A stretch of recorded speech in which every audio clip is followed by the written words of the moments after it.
sénégalaise, billahi, Sophie Tegué, 24 Ora, Kara, Dolor, ils vous diront que c'est du zinc. Donc je pense que même s'il faut les écouter, il faut les écouter avec une oreille très basse. Avec une oreille très basse. Monsieur le ministre, félicitez le président de la République et félicitez surtout aussi la commission du dialogue. Vraiment, il faudra les féliciter et les remercier. Monsieur le ministre, le projet de loi numéro 18/2021 portant code électoral règle 3 problèmes. L'injustice, la transparence et la démocratie. Je vais vous dire l'anecdote que j'ai vécue en 2009 quand je suis revenu. J'étais candidat à la mairie de Matam. Quand je suis arrivé, j'ai dit que je veux être maire, c'est tout. Il y avait 5 ministres de la République dans la région de Matam. Ils étaient tous contre ma candidature. Ils étaient contre. Mais moi, je savais pertinemment que si je partais, je gagnais les élections.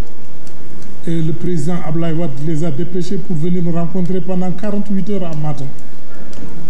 Moi, je n'étais pas politicien, je ne connaissais rien. Ils m'ont dit de faire le passage des conseillers. J'ai accepté, puisque si c'était quelqu'un d'autre, moi je savais que j'ai gagné, il allait refuser. Et heureusement, quand on a fait le partage des conseillers, après ils sont partis. Ils ont installé leur président de région. Ils ne voulaient plus que moi je sois maire. C'est grâce à l'opposition qui a voté pour moi que j'ai pu être maire en 2009.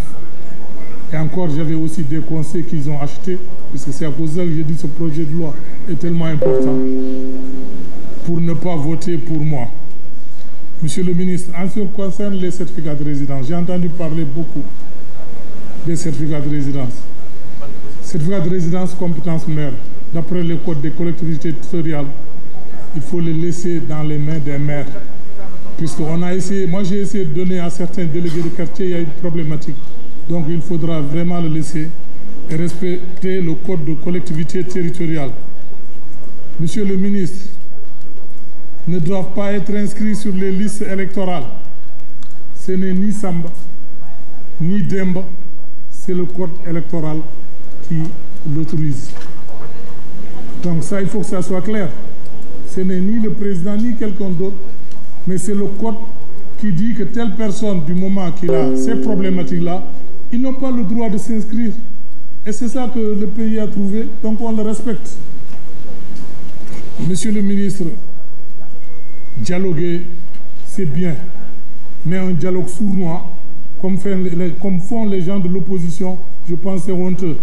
On ne peut pas dialoguer, dire oui, et sortir du dialogue, essayer d'influencer les Sénégalais pour leur raconter du n'importe quoi. C'est ça qui se passe au niveau du Sénégal.